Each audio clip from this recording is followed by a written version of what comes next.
Welcome back to the Intercooler podcast, everybody. The podcast powered by car finance specialist JBR Capital. This is episode 279 with Dan Prosser and Andrew Frankel.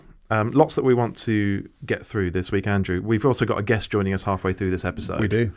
We'll come on to the guest a little bit later on. Can we talk about Jason Plato, please? Oh, could we? Yeah, so on the 18th... We have some good news. We do. On the 18th of September... we're holding our next live podcast recording. Mm-hmm. It's in partnership with Renault at Battersea Power Station, and the guest is Jason Plato. Yeah, it's going to be a right laugh. I think it is, isn't it? The two-time British touring car champion. He's the record holder for the most number of BTCC race wins. 99, I think, isn't it? 97. 97. So it's a very intimate venue, a very small venue. Yeah. And because of that, there are very limited tickets. There are only 50 tickets available, and we've sold 50 tickets. We sold out. But at the time of recording, there are 2 tickets available because somebody had to cancel. So as we record this now, there are still 2 tickets available. So you're going to have to move very, very quickly if you want them. If you want to join us on the evening of the 18th of September in London, because it's in partnership with Renault, there will be that mad Renault 5 Turbo 3E, the crazy electric hyperhatch thing. Watch it going up. Go onto YouTube and watch it going up the hill at Goodwood. Yeah, it's a wild machine, isn't it? So that'll be there. There'll be drinks and nibbles. There'll be a Q&A with Jason. We're going to be hosting it. I think it's going to be a fun evening. It's going to be great fun. Yeah. Well, yes. I mean, having sold out, we kind of thought it was all done and dusted. But yeah, lo and behold, there is an opportunity for just 2 more people, you and a guest, or 2 individuals. Do come along, and we would love to see you there. I'll put a link in the description, and if you click that link, hopefully, maybe those 2 tickets will still be available. So go and check it out. That episode, we are going to record it, as we always do with our live podcast. That will go out at some point in the future, but it'll be a lot more fun being there, I'm sure. I want to talk about Steve Sutcliffe. Okay. That name should be familiar to just about everyone listening to this. Certainly familiar to me. Yeah, Steve has, over the past year or 2, written a very, very good, very comprehensive series called How to Drive for the Intercooler. Those articles, I can't remember how many they are, maybe 10 or so. Those articles are all available on the Intercooler app and website now. But Steve is about to start his How to Drive video series. We've recorded 3 so far. They're all going to go up over the next few weeks on the Intercooler YouTube channel. And if they get a good response, people enjoy them, we'll do more.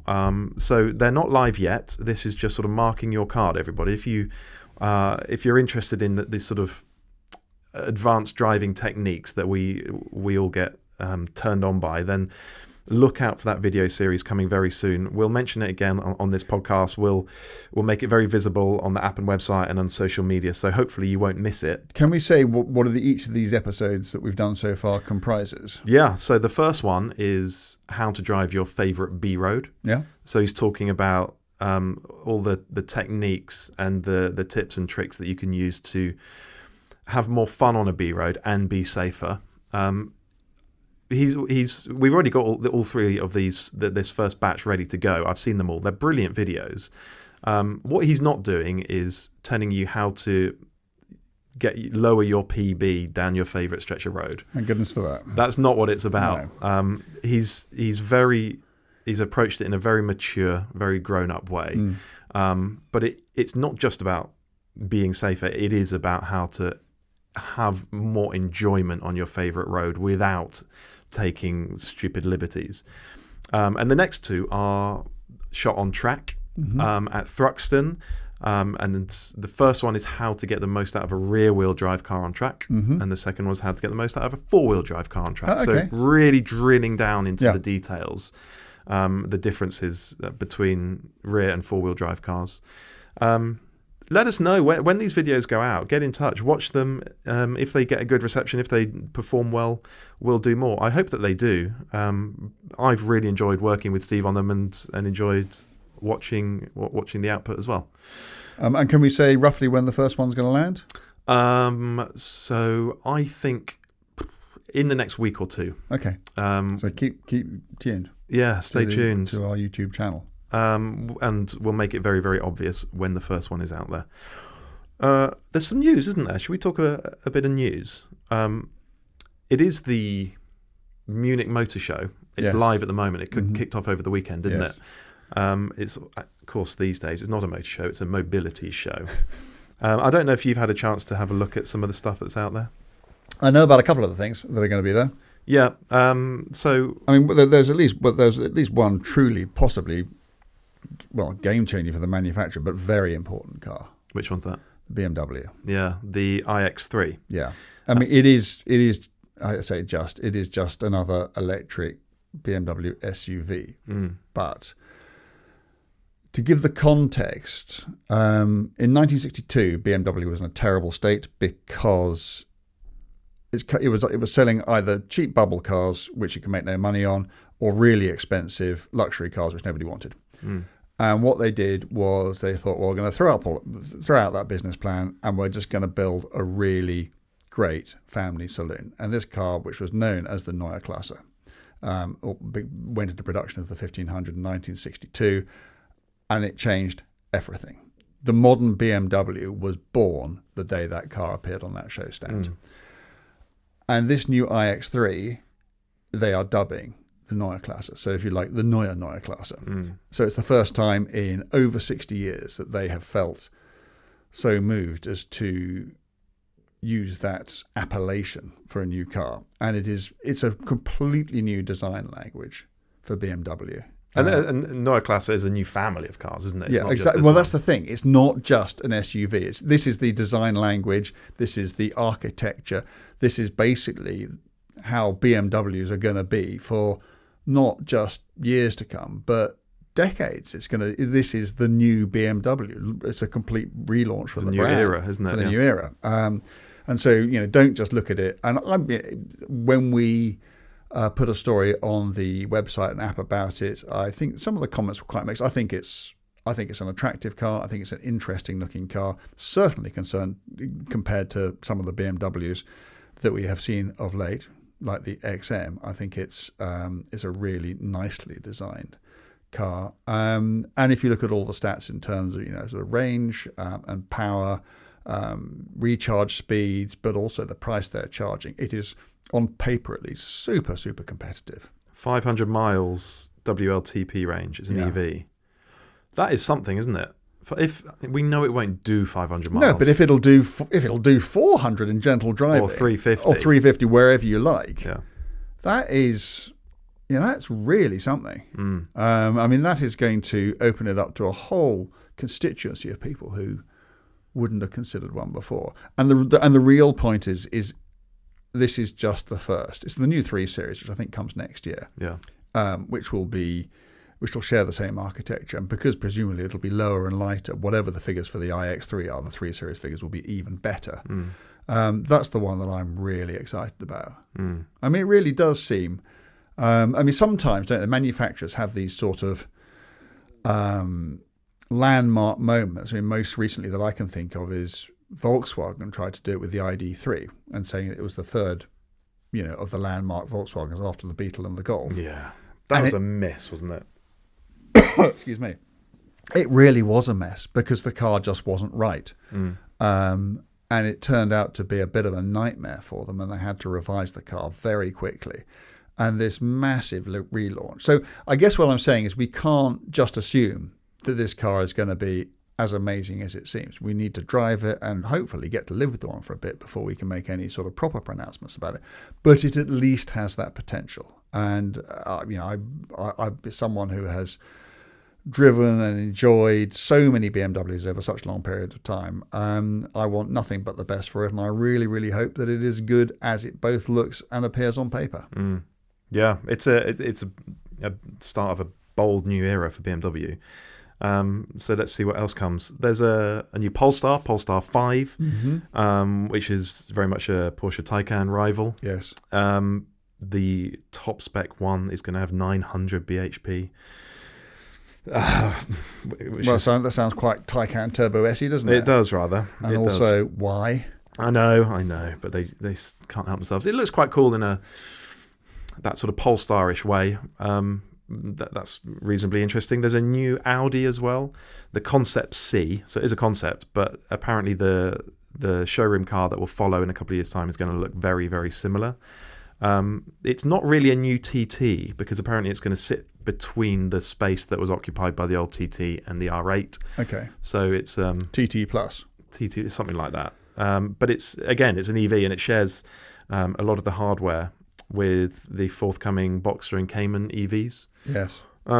Again, quite a nice looking car, but I don't think it's sort of a seminal moment like the original TT or some other designs that we could think of. Or even the R8. Certainly for Audi. Yeah, you're right. Yeah. R8's a great example.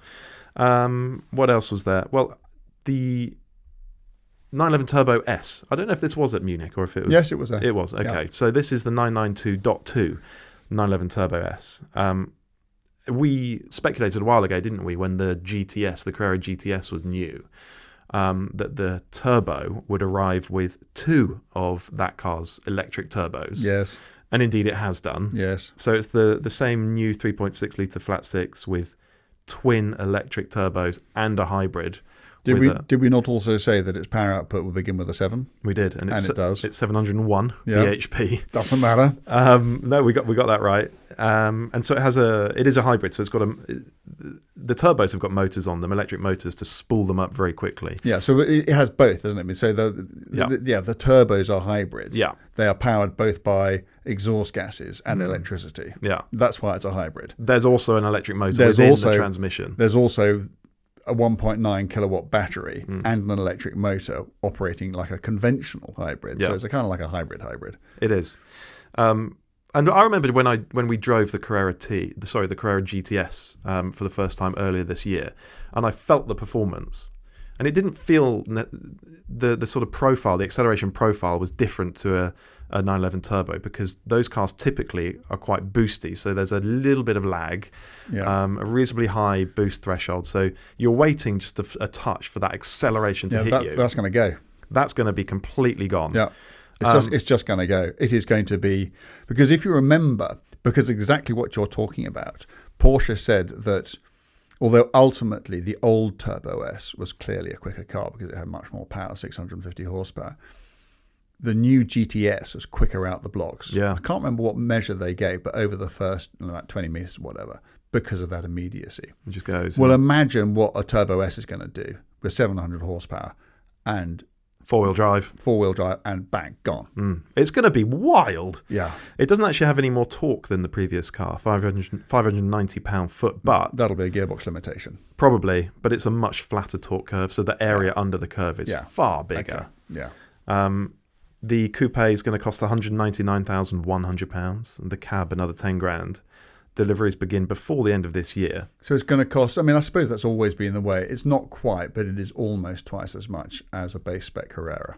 Yeah. Yeah. And I think that's pretty much in line with the way that those things have been. That's a lot of money, isn't it? 200 grand almost.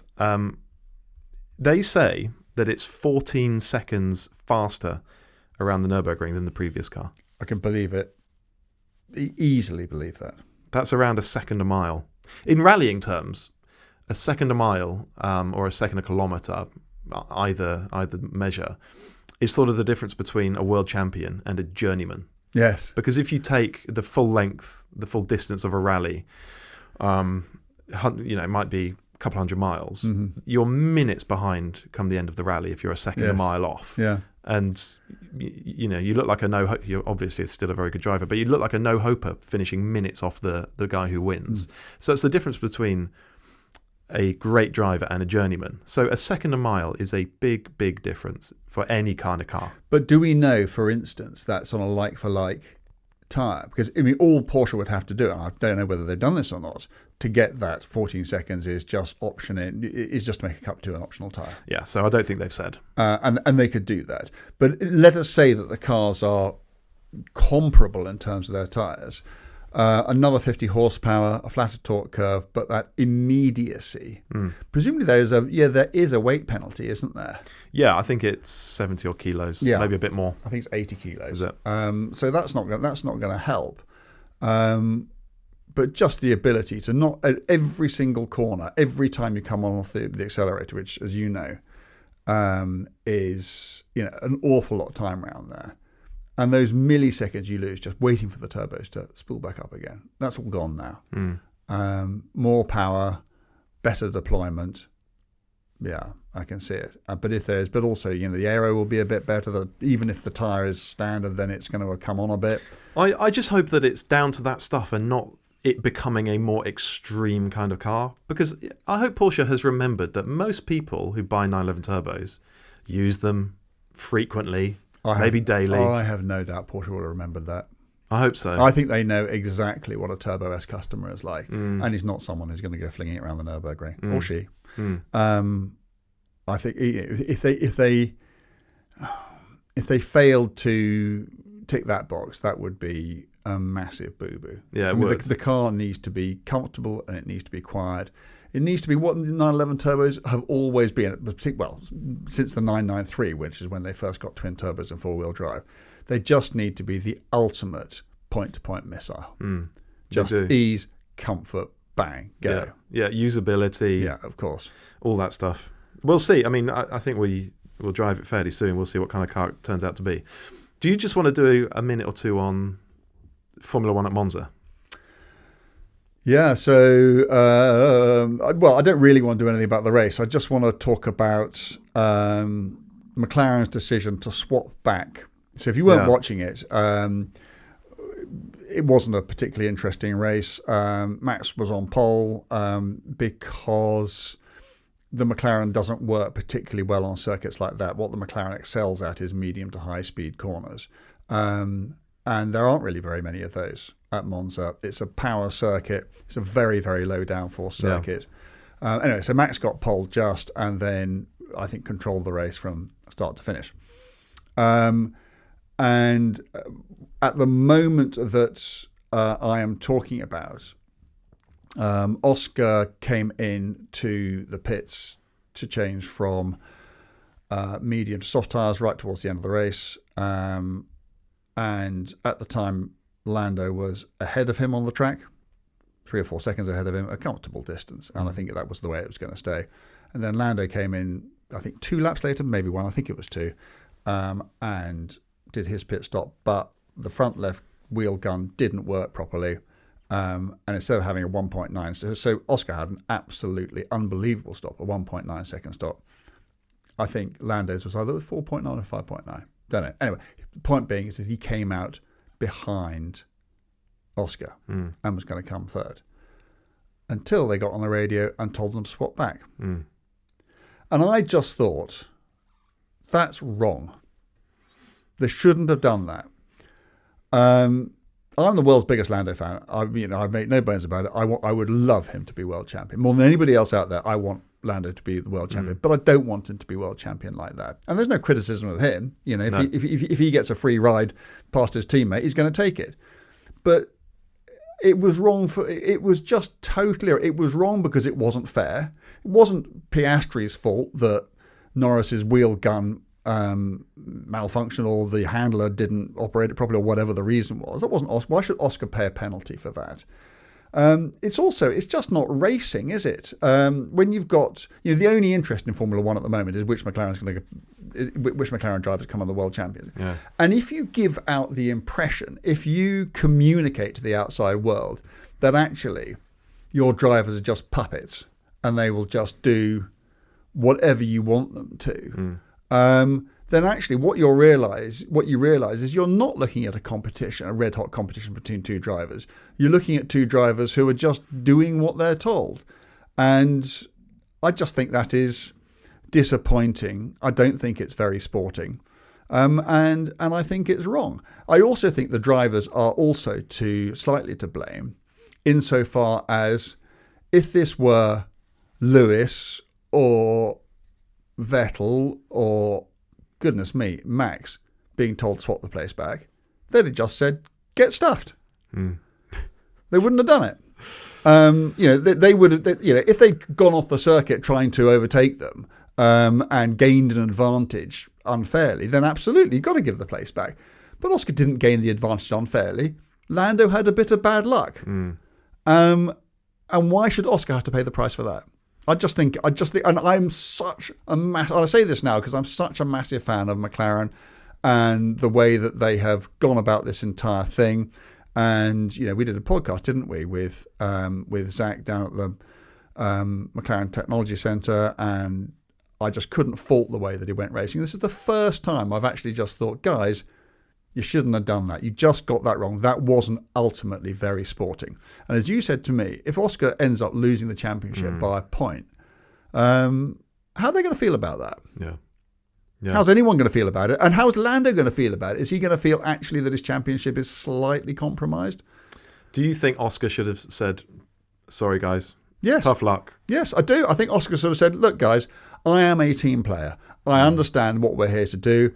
But, it's not like we're fighting with some other team for the constructors. That's in the bag, so we don't have to worry about that. The only fight is between me and Lando, and you're not letting me fight.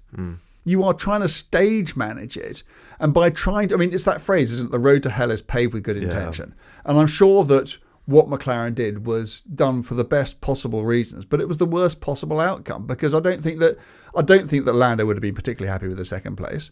I don't think that Oscar would have been remotely happy for his third place. I think it was a PR disaster for McLaren. I think it was one of those decisions that somehow miraculously manages to end up being bad for absolutely everybody affected by it. So was the problem McLaren asking them to swap back over? McLaren should have just said nothing. Absolutely. That's the rub of the green. And it's the rub of the green. And Lando would have come out and gone, oh, it's a real shame because I would have come second. I've come third because something went wrong at my pit stop. Shit happened, guys. And Lando would have thought, well, I've been very unlucky with that, and I was really unlucky to DNF last weekend, and maybe the wind is not blowing my way at the moment, but what goes around comes around, and there's time. I could see no justification for that whatsoever. If one of them was way ahead and the other was far behind, and they were in a battle to the death with Ferrari or with Red Bull for the Constructors' Championship, and those few points really mattered, fine, do it. Yeah, but as it is, they don't need to stage manage this thing. Absolutely not. They don't need to. And by making it look like it's stage managed, it actually damages McLaren's reputation, which has been fantastic, because it's up until now they've always just said, guys, go race. And by what changed? Why were they not allowed to race this time? And by calling for them to swap, you put the drivers, or Oscar in this instance, in a horrible situation. Yeah, because he's being. It's an instruction from his team, so he will feel that he has to do it. And actually, on the Sky coverage, they were saying that in an interview, he'd said already that he would do whatever the team asked him to do because he needs the team behind him. So we know that he's quite a compliant character, but you shouldn't make it their problem. Yeah. It's your screw up. You have to deal with it. You have to live with it. And so maybe Oscar is now saying, okay, guys, I did that for you. I want payback. Later in the season, there'll come another scenario. And this time I want it to go my way. And so it might end up net being worse for Lando. Because if it gives Oscar a win and Lando comes second, that's like 7 points, isn't it? Not 3. And Oscar could just say, look, you swapped me around, so I just asked you to return the favour. Okay, fine, I won and he came second, rather than me coming third and him coming second. It's a shame. It's a shame because it doesn't feel like sport, does it? No, it doesn't feel like you're watching. Well, we've said before, lots of people have said that this is the politest teammate championship battle there's ever been. And I like that. And I know an awful lot of people would prefer them to be trying to throttle each other. But I think it can go, oh no, after you. I think you can go. I think it can go too far, and I think on this occasion, it's the only time I've seen it for McLaren this season. So maybe I shouldn't just bang on about it too much. Maybe on reflection, they regret it. Maybe it was just a sort of spur of the moment call.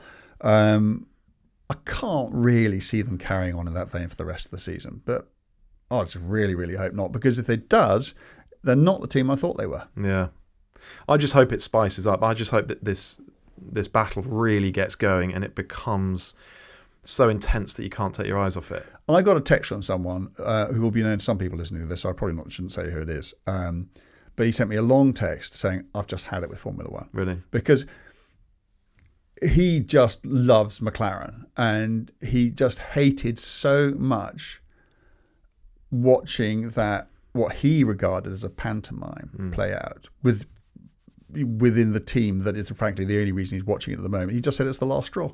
Really? Yeah. Doesn't want, just not interested anymore. God, interesting. I'm going to be more charitable than that. I'm going to give, I need to watch it anyway, and I'm so in love with the sport, I will do anyway. But if this proves to be anything other than a one-off, as I said, it's not the team I thought it was going to be, and I'm going to be really disappointed. Don't manage it. Let it play out, because we need to feel that we're watching something unpredictable and exciting. Yes, particularly when you know you will win the Constructors' Driver Championship and you know one of your drivers will be world champion. So what? Yeah. Let them get on with it. Yeah. Right, end of rant. Okay, enough ranting about Formula One. Right, let's bring in our guest. And as if by magic, Andrew has appeared on my side of the desk and our guest is in position. Our guest being Philip White from Bicester Motion.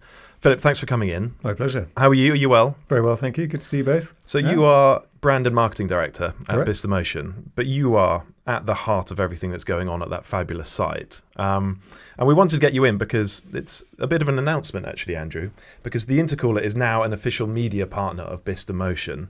We've been working together for a little while, doing bits and pieces here and there, but this really formalises the association, the partnership, and it's great news for us because it gives us really good access to you guys, to the site, to all the really interesting businesses and people that are on site. It should give us lots of interesting stories and podcasts, but also, and this is why it's relevant to the audience, we're going to be putting on some events at Bicester Motion and inviting you guys along so you can be involved in all of this. But we thought it was a good opportunity to get someone in from Bicester Motion who really understands it. That's you, Philip, and learn more about what's going on there, because it's such an important site these days to so many of us. Because I think petrol heads in this country are sort of crying out, dying for a site that we could call our own, a place where we all felt at home, a place where we could congregate and just be petrol heads. That's what Bicester Motion has become. Correct. Yeah, it's lovely to hear you articulate it in that way. And almost sort of play back the kind of the ideas that we were having 12 years ago as to how we create this. Just for someone, because I think there will be some people, I think most people who listen to this will know exactly who you are and will have probably been to scrambles and everything. But just for anybody who kind of heard the name but doesn't quite know what we're talking about, could you just give us a minute on what the site is, what goes on there, and how it came about, how it came to be? And just to jump in there, some people will know the place as Bicester Heritage. Absolutely. So well, Bicester Motion is first and foremost the most extraordinary business community. It's a collection of like-minded pioneers, change makers, manufacturers, innovators who have a shared passion to deliver the sort of engineering, mobility, automotive solutions that we need for tomorrow. The site is 50 businesses spread out across, currently a 20-acre site, and they represent the full spectrum of the automotive sector, really. Yeah. So everything from right back to kind of the early days of historic automotive and proper kind of veteran vintage motoring, yes, right the way up to contemporary component manufacture, motorsport, events, showrooms, through to the cutting edge. So manufacturers in synthetic fuels, right the way up to Formula One and governing bodies like Motorsport UK, who are representing a membership of 70,000 drivers out there with licenses and a motorsport industry worth 16 billion to the UK's economy. So. And if you go there, it is kind of like the antidote to an industrial estate, isn't it? Because it is so unlike that, even though there are so many businesses, and you think, well, that's the sort of thing you would find in an industrial estate. Because the site is so beautiful, it was built on an old World War II RAF base. And all the original buildings are still there, and the way that you get, I mean, so we tend to be camped out outside a business that rebuilds and restores old Rileys, pre-war cars, and from there right up to modern state-of-the-art car manufacturers and competition car manufacturers, and the way that all these dramatically different businesses all coexist and interact with each other. I've never been anywhere else like it. It is a remarkable place to go and a remarkable thing to see, and I guess that it explains largely the extraordinary success that you've had with it. Well, thank you. I mean, we have always wanted to be very different to the sort of the grey box industrial estates that you find around the country. Yes. And throughout the process of building the site, we've learned that you can never underestimate what people do in sheds, and it felt like as the industry grows and really with sort of planning for future generations. How do we inspire the next gen? How do we educate them? How do we bring them into particularly the historic motoring world? And by building a beautiful destination for them to visit through events, but also to see as a viable career pathway was a really key part of that. And that has, over the 12 years that we've been doing this, grown into the modern motoring sector, which is how we've evolved to be Bicester Motion from Bicester Heritage.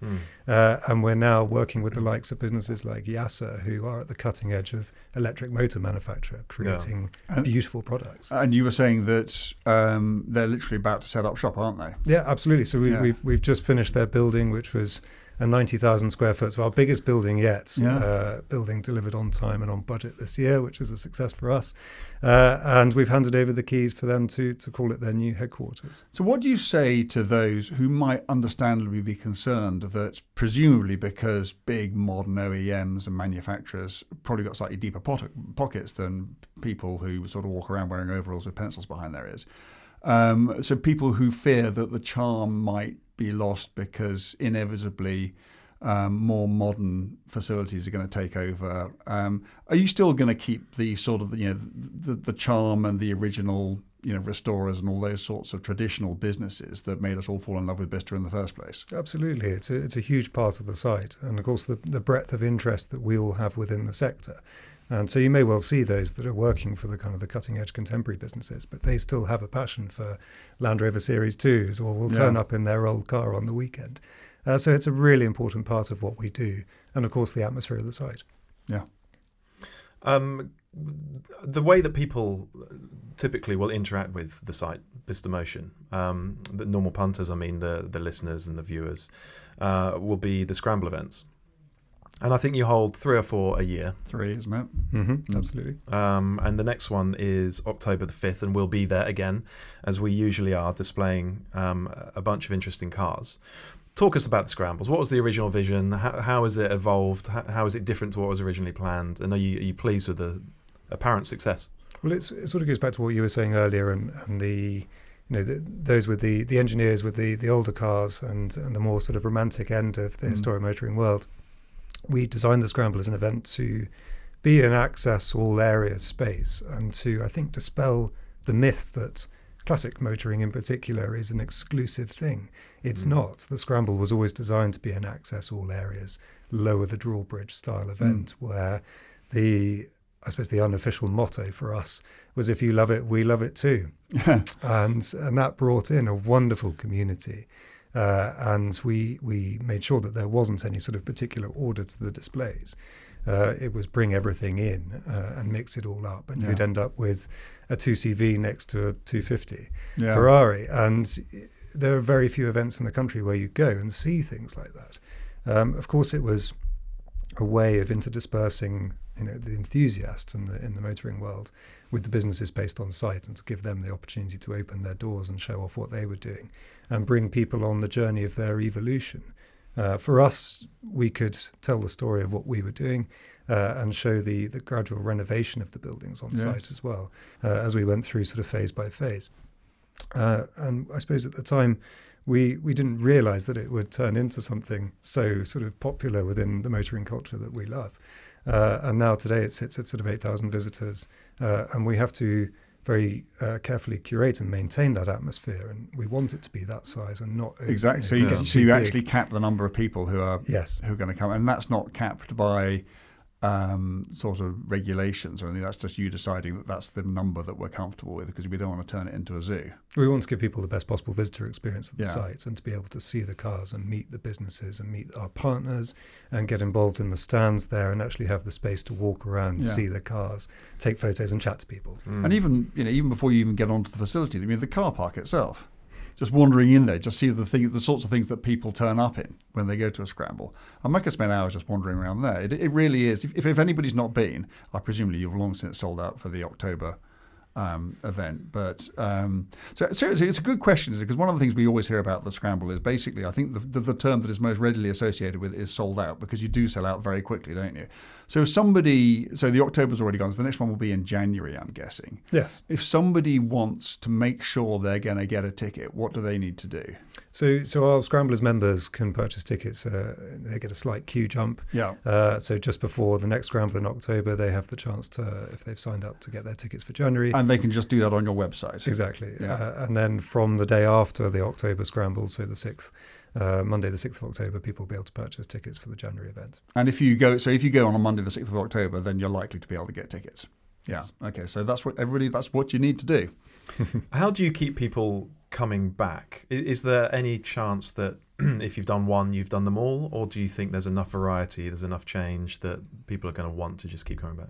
We see a huge growth and change in what's happening on the sites day to day by value of the businesses based at Bicester Motion. So, whether it's changes with the race season or whether it's changes with their stock or cars going through workshops. So the site is constantly evolving, really day to day. There is, of course, new businesses and new specialists coming in as well. So we're always looking to introduce new marks and new names to the Scramble audience. And the same goes for partners. So working with you throughout successive Scrambles has been so exciting, and to be able to welcome you back and your ever-changing display, and to be able to talk to your listeners about what you have coming up at the next is always a fantastic opportunity. So there is great change, but there's also a sort of a reassuring, I suppose, feeling of knowing the site too to many people who visit Bicester Motion at the Scrambles, because it is such a wonderful, evocative environment, and it was designed in the 1920s very much on a human scale, and the RAF knew what they were doing back then and created this systematic design of bomber stations which they rolled out across the UK. And so the layout of avenues, the fact that they planted 500 trees and made people, I suppose, walk around the site in the way in which they designed operationally back then, to be able to get from buildings to hangars to aircraft and train and get people up in the air as quickly as possible. The same system applies for moving people around events. So here we are 100 years on. Yes. And the site is still operating exactly as it was literally intended made for to. it, isn't it? It is made for it. Yeah. So we're very lucky to be the beneficiaries of the place. And we very much consider ourselves as custodians of what was the RAF Bicester. And as we evolve and commit to building this incredible campus for automotive pioneers, we are very much working with what the RAF built 100 years ago and so building it into it. What was it when you walked in there on day? What was happening? There was anything going on there, or was it just... It was largely derelict. So the RAF had left the site in 1976 and had effectively locked the doors. And parts of the site have been used by the US Air Force during the Gulf Wars. So the car storage company's hangar, for example, was a Gulf War contingency hospital, laid out with surgical stations and blood fridges and decontamination showers. Never used, thankfully. I think the blood fridge is still in there somewhere. Wow. So, a remarkable part of more recent history. And the airfield was active. But the large number of buildings that people see today were derelict. And so, when I first walked around there with Dan Gagan, our CEO, we were still pulling boards off windows and trying to get into rooms and buildings that we'd never been into and people hadn't been into for some time. So there must have been a massive restoration job that was required, and presumably it needs to be all very sensitive because I guess everything was listed there. Yeah. So how long did that take? Well, it's been it's still going on. I guess it's still going on. We've just released plans to restore the station headquarters, which is, as you come through the main gate to the site, it's the first building on the right, which is really one of the jewels in the crown. And so, we're still going with the restoration of the site, but we've gone through in phases, and there's been quite a lot underground as well as above ground, putting in new services and everything to supply the site. But we've discovered amazing things in the buildings there and parts of history, and particularly things like the involvement of Bicester as a site in the motorsport world. And of course, Bicester Town with its history of Formula One, Leighton House and so on. There's a lot more to unpick that we haven't discovered. Wow. Tell us about the plans. What's the grand vision next 10 years or something? And I'm not just talking about the site that we're all familiar with, but the whole area, because there are big plans right around what is frankly, an enormous site, aren't there? So we have a vision to create a 444-acre world-leading destination for mobility, engineering and automotive pioneers. That's our goal. And you're occupying 20 at the moment? We're occupying 20 acres. Wow. On the site, so we're in about 5% of the total land holding. And YASA's new building is the first building which branches out beyond what the RAF called the historic technical sites where Bicester Heritage was formed. And so YASA's building is that statement of intent. We've made £100 million commitment to this master plan. And are working our way through the next stages of it. So what happens next? What can you tell us about? What can we reveal? So YASA's building is in a part of the site called the Ranges. It was literally the old military ranges, so they had a rifle range there, and where they would effectively tool up the aircraft and test aircraft machine guns as well. And so there's no unexploded ordnance lying around. No comments. We've actually the site was very delicately cleared by the Ministry of Defence before they handed it over to public ownership, and but nevertheless we've had to be very careful and make sure that as we work our way across the site we're doing it safely. Yeah. And so we've completed phase one of the Ranges, which is YASA's headquarters. The next step is phase 2, and building another 4 buildings sort of in line with that part on the south edge of the site, which if you drive around the Bicester Ring Road up to one of our events gates for the Scramble, you'll see a very smart, new, high-quality, shiny building there. And that really is the vision for what's coming next. What else? What else is there? Looking for, 5-10 years. 5-10 years. Tease us a little bit. We currently have permission in hand to complete about 1 million square foot of new R&D, test, engineering, development space for exactly the type of businesses that we've already discussed. That includes developing new test facilities, so test tracks as well. Yeah.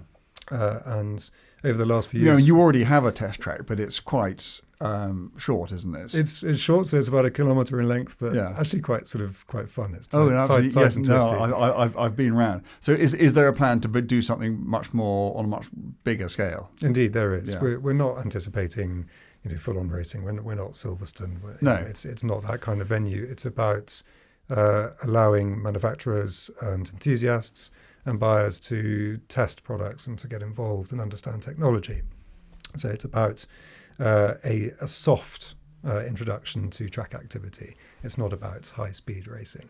It's about understanding what you're driving and getting to grips with something behind the wheel. Yeah. Shall we give a bit of a shout-out to some of the existing businesses in the technical site?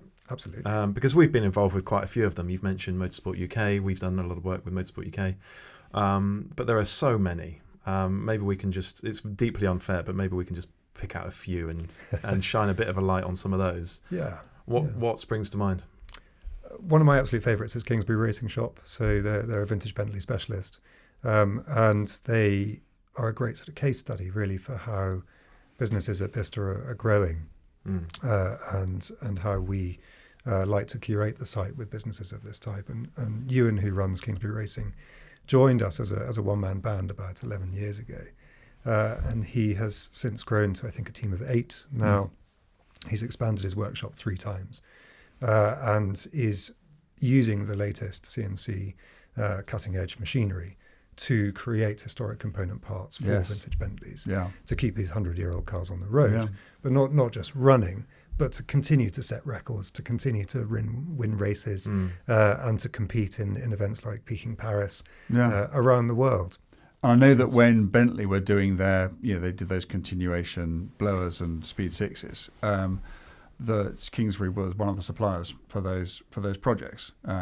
So it just illustrates just what high esteem clearly that they're held by by the people who where the company started. Yeah, indeed they were. I mean, they were providing drivetrain, braking systems, gearboxes, and I think they've created the engines for the new Speed 6 project. So really astonishing to see the quality of work coming out of there. And then in the workshop next door, the vintage car radiator company made all the radiators and fuel tanks for the same cars. It's great. It's a beautiful thing to see the harmony. And also, it's just keeping those skills alive, isn't it?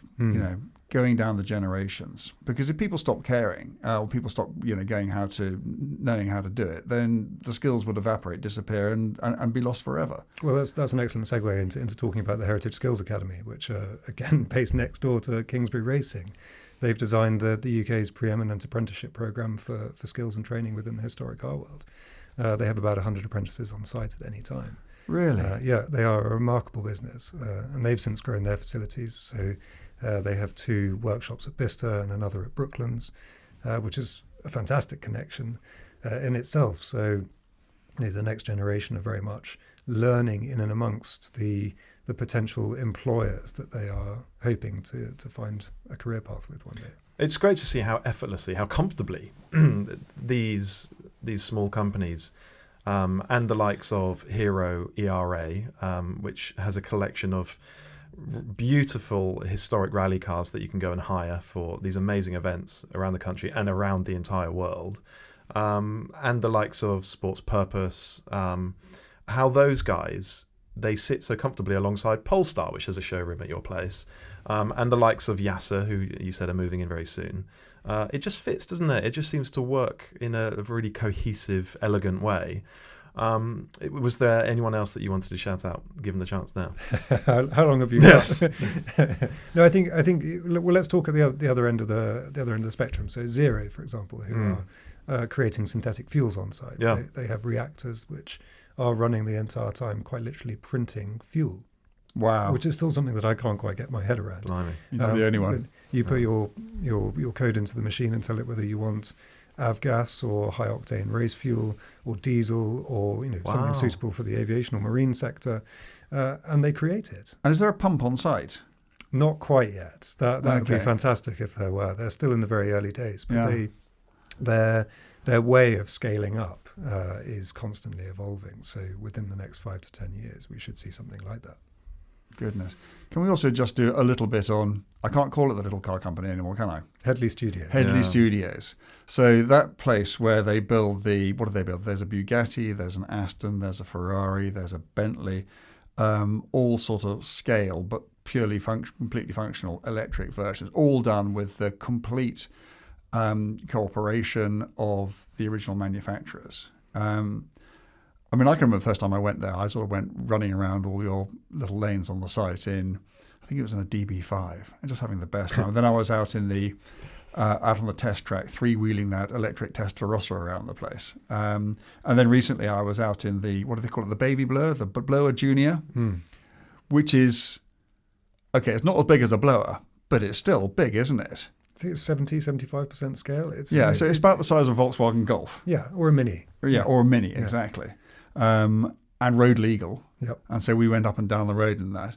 And that has just been one of the great success stories of the site, hasn't it? Well, they're a beautiful blend of both ends of the spectrum. Of course. So being powered by the latest electronic technology, but powering a hand-formed aluminium body, coach built. It's a beautiful blend. Yeah. I think also there's a few other businesses like Sauber we have to talk about, who have just joined the site as their UK technical centre. Obviously, that changing to Audi F1 for next year. Of course. So purely demonstrates our position at the centre of Motorsport Valley. Yeah. That is extraordinary, isn't it? So everything from people building vintage Bentley engines to Formula One, all on one site. Do you know what Audi F1 will be doing there? Will they have engineers based there? They've kept quite quiet about it, have they? so we'll find out more in due course. But they will have people based on site. Wow! And have already set up their office within our headquarters. That's great, isn't it? We need to discuss the Intercooler headquarters at Bicester. Yeah. But if you could move the site a couple of hours west, that would be really helpful. Well, listen, we need to start wrapping this one up. But Philip, thanks for coming in and telling us all the latest at Bicester Motion, because it's become a really important site for the car community, because it is this open, welcoming place where we can gather several times a year and look at some great cars, but also just get together and catch up. And we love being there. We're going to be there again, as I said, on October the 5th. Yeah. So if you're going along, come and find us. Where will they find us, Andrew? Just inside the main gate. Just inside the main gate. There we go. Yeah. Look for the flags. Just inside the main gate, on the left. If you come through the main gate, although you don't come through the main gate, do you? If you're turning up for the Scrabble, you come in from the other end. But we are on the main drag. Yeah. You're not going to be able to miss us. We will have. I mean, we have had in previous scrambles some of the most extraordinary collection of cars. I particularly remember when every single Ultimate Series McLaren, including in F1, we had there, and that was a fantastic moment for us, and we're going to have to try and find a way of at least meeting it, if not beating it. You set the bar pretty high with that one. That was reasonable, wasn't it? Yeah. We never should have done it. We should have just turned up with some VW Golfs or something. Yeah, given ourselves a bit of wriggle room. Oh well. Yeah, it's done now. It is done now. I mean, we're delighted to be a media partner with Bicester Motion because, and the key thing for me though is that that's a benefit not just to us, but to everyone listening to this podcast, everyone who subscribes to the Intercooler, because it means we can bring you really interesting stories and podcasts, and it means we can get you guys involved and come along to the site and get together, and that's the thing that I'm really excited about. And we don't, and we've said this so many times, we do not partner up with anybody who we do not think is appropriate for you lot. It's all like-minded individuals, people who are all in it for the right reason, love cars, love the entire business of surrounding automotive, and we couldn't be happier. Philip, thanks for coming in. Great to catch up. We'll see you again soon. And to everybody watching, everyone listening, if you're watching on YouTube, please subscribe to our YouTube channel. If you're just listening, make sure you follow the show. Hit the little plus button or the follow button. It really helps us. And in return, we'll be back with another podcast next week. We'll see you then.